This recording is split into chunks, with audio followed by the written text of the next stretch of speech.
Hi there. In this presentation, we'll continue our discussion about the cash receipt schemes. And in brief, in the previous presentation, I talked about cash skimming, which is stealing the cash before it comes to our records.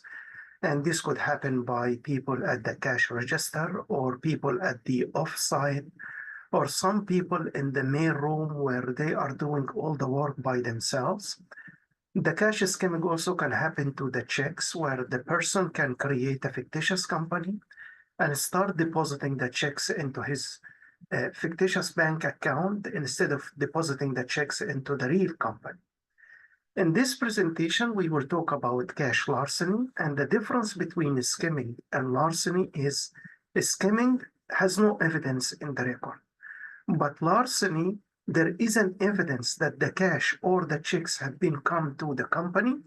They have been recorded and have been stolen physically after the recording. The larceny could happen also to the accounts receivable, or it could happen to the inventory. And this is what we are going to discuss it in our presentation. So in this presentation, we will talk about the cash larceny at the point of sale, which is grabbing the cash, or at the receivable side, or stealing the non-cash assets like inventory. So how the cash larceny happened in cash? People who have access to the cash register, they can steal the cash after they make the recording and after the transaction has been taped. Still the people, they can steal the cash. How can they make a cover-up? They can make a refund, a fictitious refund, or they can rerun all the register tape again by removing the suspicious transaction, or they might destroy the whole tape to eliminate any evidence. So there is some kind of larceny could happen at the point of sale or at the receivable side. How the cash larceny happen in the receivable side? After the person is collecting the check, he can deposit the check into his personal account and make a cover-up or adjustment transaction or lapping. And this is what we are going to discuss it later. The other thing is the person can steal the cash or the check before it gets deposited in the bank account and can put it in the company record as deposit in transit. So when we come to audit the books, it will show that the cash is going in the way, and this is the reason it doesn't reflect in the bank statement. This could happen, by the way, like maybe 2-3 days before the end of the fiscal year, which removes any suspicion about the transaction.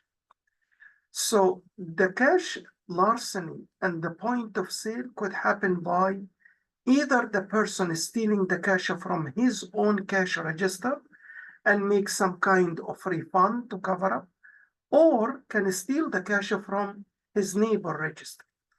The other way is the person can steal small amounts of cash from his own cash register every day, but small amounts. So if the cash register is running cash for maybe $2,000 a day, and the person took $20, it could be counted as discrepancy. And this is what we mean by death by 1,000 cuts. The other way, the person can steal the cash and can make a reverse transaction to show that what happened is have been returned back to the company, or altering the cash count to balance it off with the cash registered, or destroy the cash tape. So all these ways can try to cover up what happened. So how can we make a good coverage for this issue? Is to give passcode for every cashier, whether working on one cash register or multiple cash registers. This way will help us to track the transactions of each employee in a particular to make sure that if something happened, we can trace it. So this is a very good way to trace each perpetrator. The other way, some companies, they track all the overage and the shortage by the employee, try to discover if there is any regular amount that has been stolen on an everyday. So if we find some overage and shortage on a certain cash registered every day, this can be a small amount of theft on a daily basis. The other way is for a person to steal the cash by running a normal cash transaction. And when the customer leaves the cash register, this employee can make a reverse transaction to show that the client made a refund or a return. Another way is to alter the cash count and the cash register tape. And here the person, if he has control over the tape without any supervision, he can try to force the cash count to be equal to the cash tape. If he cannot succeed to do that, then he might destroy the cash tape completely to leave no evidence for his transaction. How can we prevent and detect the cash larceny at the point of sale? The good thing, let us make password for each cashier. Number two, we should have a supervisor over a group of cashiers. So we make internal control by giving password to each cashier, by having supervision, by having cameras, by having timestamp for each transaction, by having authorization for every refund or return, all this kind of points that can help to minimize the fraud. We cannot eliminate the fraud because we know people can steal with good internal control system, but these are tools we can use.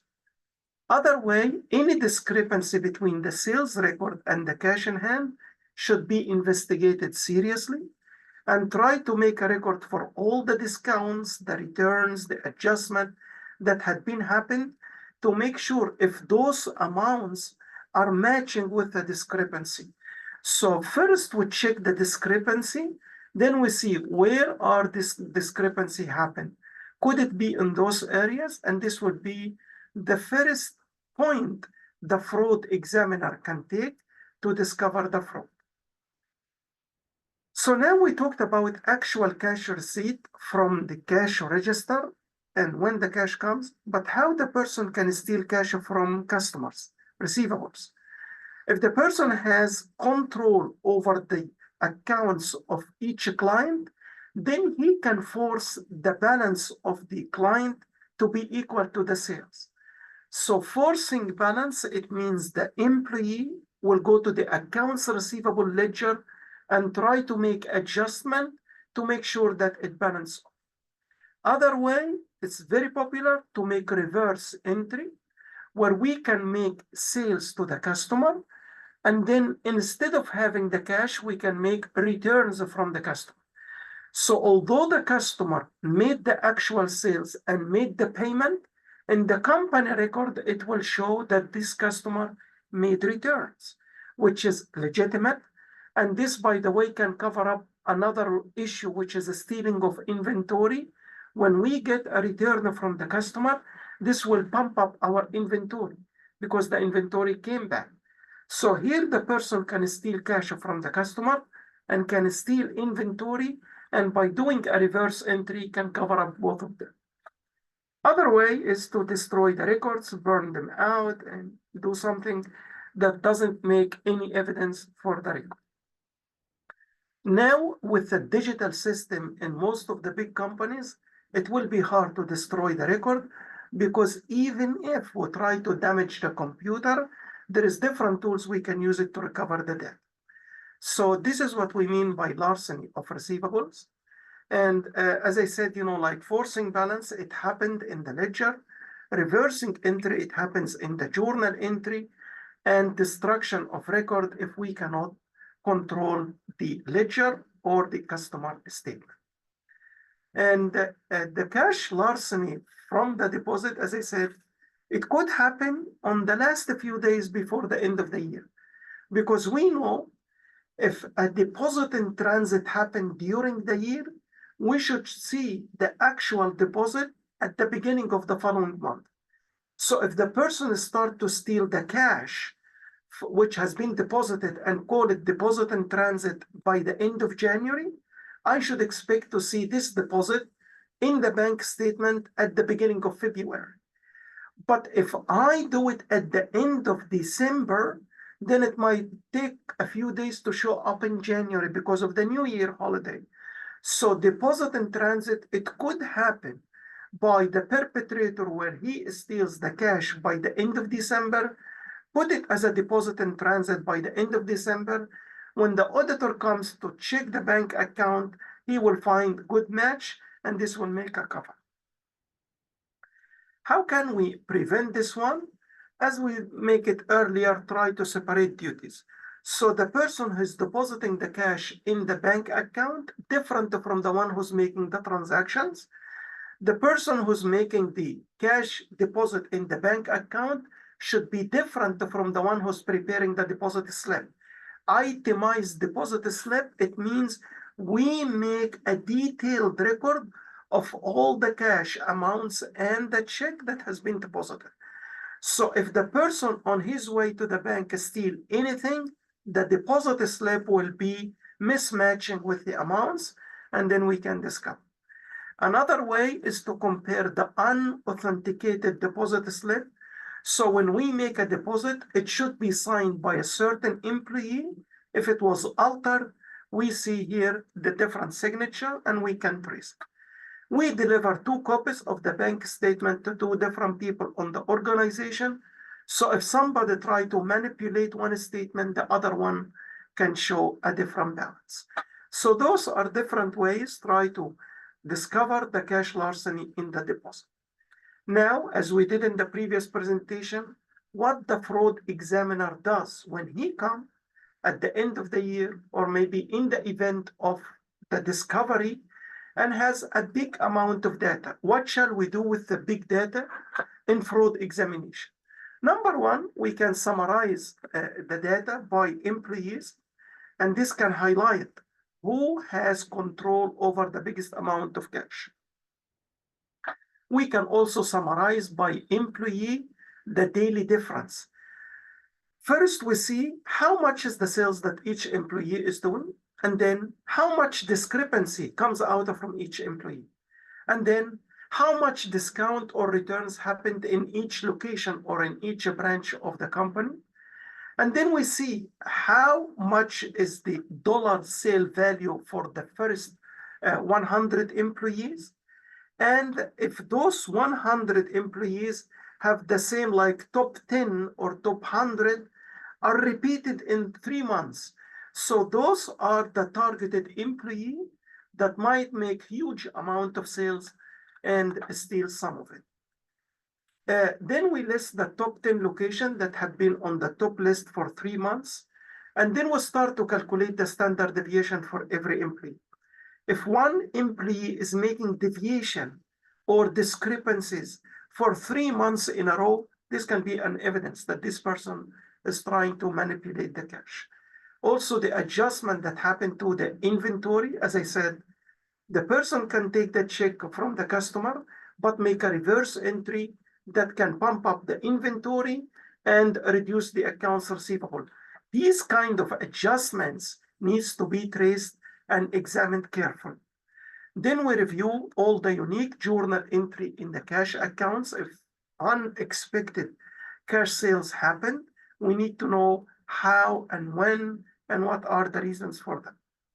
Then we start to check the user access for the sales, accounts receivable, cash receipt, and so on, whether it's without any segregation of duties or beyond the business hours.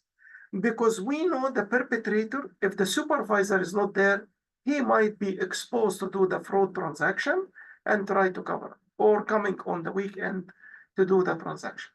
So this is what we mean by cash larceny in the cash register or in the accounts receivable. Now let us jump to the other area. So we talked about the skimming cash and cash larceny, but now we need to talk about inventory, which is non-cash. How can the person manipulate like the ATM, the credit card, and how can he make a cover-up? And I am sure if we check the news, if we check the websites, we can see lots of situations where the perpetrator is not stealing cash, but stealing a credit card. So, and use it for the gas pumps. So what you see on the screen here are some tools has been shared with different users when they go to the gas pumps and they have some concerns about the payment on the gas pumps. So for example, if the credit card machine is not really fixed, it's not stable on the gas pump, this might be that the person tried to manipulate the machine so it can steal your credit card number and can be used in a different place. Also, if you see that the credit card machine on the gas pump is not really fixed, it's stuck, suddenly it's been taken out. Or the keyboard, when you start typing your PIN number, you feel the keyboard is not stable. So those are hints that can tell you that the perpetrator is trying to steal your credit card number to be used in a different time. And of course, you know, like security seals has been ripped off, the wires and the damage, and you feel the ATM is not really accurate or fixed properly. This can be a good hint for that. So other way, apart from cash, is stealing the credit card now. What about the other issues like company assets? Either we misuse the assets or unconcealed larceny or asset requisition, transfer, purchasing, and so on. Here is the point. The person might steal inventory from the warehouse, or the person might use the company asset for his own benefit. And for example, if I use in a computer, I work on a computer company, I develop programs. So I am a programmer. I can spend my working time to develop my own programs, which I can sell it to my client. And by doing that, I compete with my company. And this is what we mean here. Employees compete with their employers for business. During the business hour, the employees are using the company's assets for their own business. This can be an issue. Or, for example, a car driver, the driver might use the car for his own personal use on a hope that he will return it back to the company, but it doesn't go. Or maybe using the inventory or the appliances in the company and put it under borrowing the item, but maybe it will not be taken back to the company.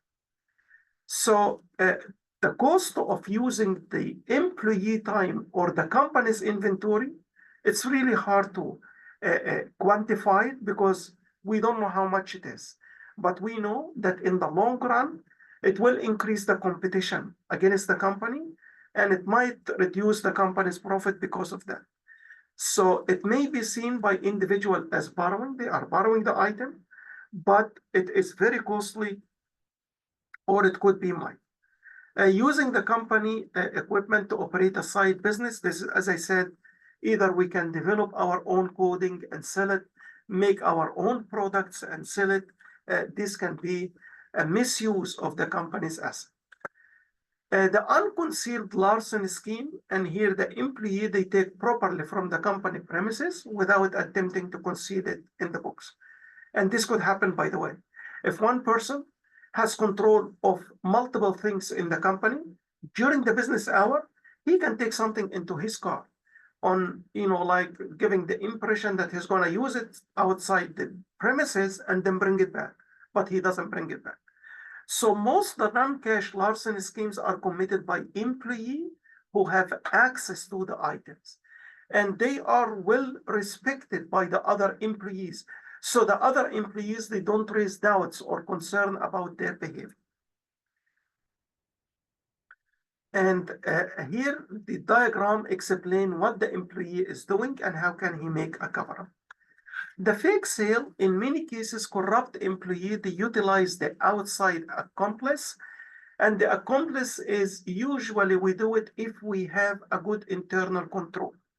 So a friend of the perpetrator will come to buy the items, and the person will give him the items without registering them on the cash register. So this can be a very good way to steal the company's asset by giving the items to his friend, but without registering in the bank account. Or The person can make a fake sale, and the employee will try to make a refund and take the cash. So we can do the fake sale. It could happen either way. We give the item without registering them, or returning the item and taking the cash without actual sale. So this could happen as well. How can we prevent and detect larceny? As we said, and we will keep saying, that segregation of duties, giving two different jobs to two different individuals, would be the best way to minimize the fraud. So the person who's making requisition for an item is different from the one who's recording the item in the record, different from the one who is receiving the item and authorizing the payment. Those areas are very tricky. And if we give those 3 or 4 jobs into 4 different individuals, this might be a very good way to minimize the fraud. But here we have 2 issues. Number one, imagine you hire 4 employees to do the job. How much salary you will pay for the cost of segregation of duties? The company might pay a lot of salaries to maintain the segregation of duties. So what is the alternative? The alternative is the owner of the company might be involved in the authorization or putting camera to watch the warehouse, and this can reduce the segregation without compromising the quality of control.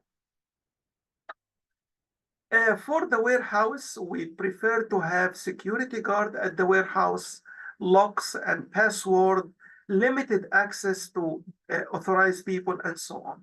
We can also put some camera. We can count the inventory in the warehouse either unexpectedly or in a regular period to make sure that we keep track of the inventory. Asset requisition and transfers, and here we talk about either big assets or small assets. We don't care about the amount of assets, but what are the internal documents that we should use when we make access to the inventory? First of all, if the department needs to buy any item or any asset, we don't give the permission to that department to buy the asset, but they make a requisition. They send it to the procurement department, which will make bidding, request for bidding from different suppliers to get the cheapest amount and then make the delivery. The person who's receiving the item should be different from the one who's making the requisition. And once the item comes to the warehouse, it goes to the department who made the requisition, and the amount is paid by the accounts payable. So you can see here in one transaction, we have multiple people involved in the requisition and the delivery. The most basic scheme occurs when an employee requisition material to complete a work-related project and then steal the material. So remember, we create all these different jobs to make sure that the person doesn't do 2 jobs by one person. We can also check if there is any overstate of supplies or equipment for project and bill for access. So we make sure that we use what we have ordered for. As I said here, like when we do the requisition, it goes to the procurement, which made the purchasing, then it comes to the warehouse for receiving. And this will minimize the false billing, minimize the non-cash misappropriation, and so on. Falsifying the incoming shipment, and this could happen in the warehouse. One of the common ways is to abuse the purchasing and receiving function, is to charge the receiving goods on behalf of the victim company to falsify the records.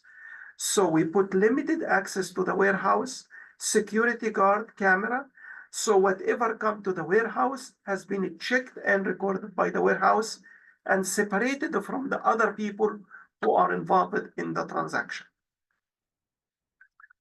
Okay, and false shipment of inventory and other assets, and this can tell you that the fraudster, if the fraudster is making everything by himself, the fraudster can create false shipping and sales document and can make a sales and then return for the sake of getting the amount of the sales. What does it mean? Good example, and this we call it sham sales. If the person in the warehouse is responsible for issuing the invoice, the invoicing and the billing department should be away from the warehouse. So if the warehouse or the storekeeper is issuing an invoice, he can issue the invoice and send the goods to one of his friends. And then later on, he can take it back as a refund on document, but not receiving the actual inventory to the warehouse. This is one way. Another way, which can be done by the management, where we make a channel stuffing, where we can send a lot of goods to the customer at the end of December to pump up our sales. And this can show that our income statement is good, but in the beginning of January, we can tell the customer to return it back if the customer doesn't need it. So this, we call it financial statement dressing, where we try to manipulate the financial statements or the cash by doing those kind of false shipment. False shipment, it doesn't reflect the actual sales. In some cases, the fraudster let the receivable age on the company's books until it's eventually written off. And here is another way. We can make the sales, and then later on, we can leave it uncollected for a while because it's not real. And then at the end, we make written off, or maybe the customer doesn't exist on the invoice. So we just have the information, but there is no real building or real premises for the customer. And this can show that the customer is fake or false shipment. And this can show you here the false shipment and how it works. Other schemes, employees, they tailor their theft to the organization through the shares, the security system, through also the cameras, through the taping, they make it, record keeping systems. And this is very popular. Nowadays with the ERP system and the Oracle system and the payroll system, it's a bit hard. But some people, they can manipulate the record-keeping system. We talk about journal, ledger, and so on. Building layout, people might have some kind of doors that they can get access to it, and they can enter the building either after the business hour or during the weekend. Day-to-day operation, they might manipulate the operation. And then they can write off assets to make them available for theft. So for example, this could happen in the warehouse. If some items are good to be used and sold, the people, they might write them off because they say the expiry date is very soon and they can take it for their own benefit. This can explain and justify that the stealing, it could happen before it comes to the company or after it has been recorded, and it could happen to cash or receivables or inventory. I hope you find those two presentations useful to understand the topic of cash receipt scheme. And if you need any further information or help, please reach out to me. Thank you. Bye-bye.